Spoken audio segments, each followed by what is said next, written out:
Radio talkies में आप सबका स्वागत है। आज हम एक बहुत ही दिलचस्प किताब पर बात करने वाले हैं, राजीव मुद्गल की कुल प्रलय। जी, इंद्रप्रस्थ की वो भव्य सभा याद है, राजसूय यज्ञ वाली। हाँ, बिल्कुल।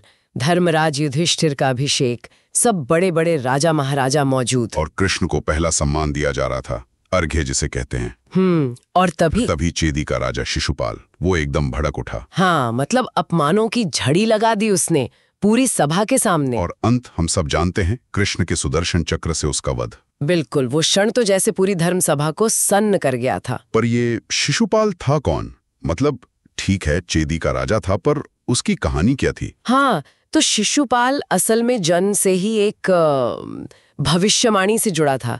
3 आंखें, 4 भुजाएं थीं जन्म के समय। अच्छा। हाँ, और भविष्यवाणी थी कि जिसकी गोद में जाने से वो अतिरिक्त अंग गायब होंगे, वही उसकी मृत्यु का कारण बनेगा। और वो कृष्ण थे। हाँ, वो कृष्ण थे। और कृष्ण ने उसकी माँ अपनी बुआ को वचन दिया था कि वो शिशुपाल के 100 अपराध क्षमा करेंगे। 100 अपराध? और उस सभा में उसने वो सीमा लांघ दी। बिल्कुल। तो ये वध तो हुआ, पर इसके बाद जो हुआ, जो प्रतिशोध की कहानी शुरू हुई, उसका जिक्र हमें मिलता है कुल प्रलय नाम के एक काव्यात्मक स्रोत में। तो आज हम इसी स्रोत के जरिए ये समझेंगे कि शिशुपाल के वध के बाद क्या हुआ। हाँ, मतलब कैसे कृष्ण का ये न्याय कार्य, जैसा वो मानते थे, एक विनाशकारी बदले की आग का कारण बना। और इसमें शाल्व का क्या रोल था? शिशुपाल का दोस्त था शायद? बिल्कुल, शाल्व जो सभा में मौजूद था, शिशुपाल के वध पर एकदम चुप रहा, खामोश। हाँ, लेकिन उसकी खामोशी बहुत भारी थी। उसका मौन संकल्प था बदला लेने का। दोस्ती के अलावा भी कोई कारण था कृष्ण से दुश्मनी का? अरे हाँ, शाल्व जो पहले ही अंबा वाले मामले में भी भीष्म से हारकर एक तरह से टूटा हुआ था। शिशुपाल की मौत ने तो उसे बिल्कुल ही एकदम, जैसे नाटक में कहा भी है, मैं 2 बार नहीं टूट सकता। ये सिर्फ दोस्त की मौत का गम नहीं था, ये अपमान भी था गहरा। सही बात है। और जब ये व्यक्तिगत पीड़ा, अपमान और शक्ति पाने की इच्छा मिलती है ना, तो वो बहुत विनाशकारी हो जाती है। शाल्व का किरदार है भी बड़ा जटिल। हाँ, प्रेम में हारा, दोस्ती में चोट खाई, और अब बस एक ही लक्ष्य, कृष्ण से बदला, द्वारका से बदला। और उसी जुनून में वो तपस्या करता है शिव की। और तपस्या भी कैसी? वो मांगता है ऐसा अस्त्र जो मतलब आकाश को चीर दे, कृष्ण के राज्य को एक सांस में निगल ले। और शिव देते हैं उसे सौभ, वो मायावी उड़ने वाला दुर्ग।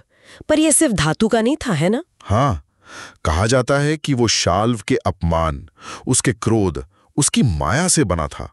तो क्या ये सिर्फ एक उड़ने वाला किला था या कुछ और भी? ये एक बहुत जरूरी सवाल है। सौभ सिर्फ एक, क्या कहते हैं, हथियार नहीं है, वो बहुत ज्यादा है।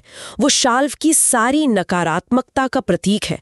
और सबसे बढ़कर वो माया है, भ्रम है। माया मतलब? मतलब वो रूप बदल सकता है, गायब हो सकता है, 100 अलग अलग रूपों में दिख सकता है।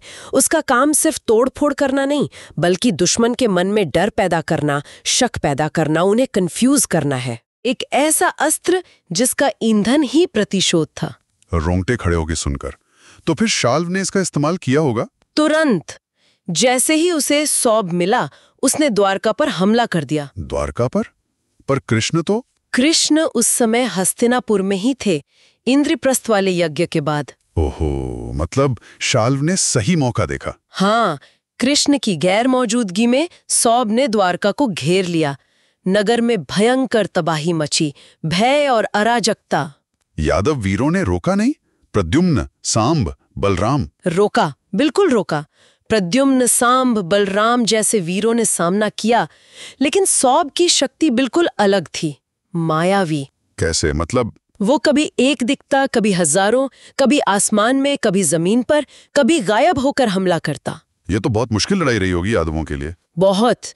कुल प्रलय में प्रद्युम्न के पराक्रम का खास वर्णन है। उन्होंने अपनी वीरता से सौभ को काफी नुकसान पहुंचाया, उसे कुछ देर के लिए पीछे भी हटाया। लेकिन पूरी तरह नष्ट नहीं कर पाए। नहीं, उसे पूरी तरह रोकना शायद उनके बस में नहीं था। वो माया ही ऐसी थी। फिर कृष्ण लौटे? हाँ, जब कृष्ण हस्तिनापुर से द्वारका पहुंचे, उन्होंने शहर का हाल देखा, युद्ध की तबाही। उद्धव से सारी बात पता चली। फिर वो सीधा गए समुद्र तट पर, जहां शाल्व अपने सौब में इंतजार कर रहा था। आकाश में युद्ध हुआ होगा फिर? हाँ, आकाश में भीषण युद्ध शुरू हुआ। सौब कभी दिखता, कभी गायब हो जाता। तो कृष्ण ने निशाना कैसे साधा?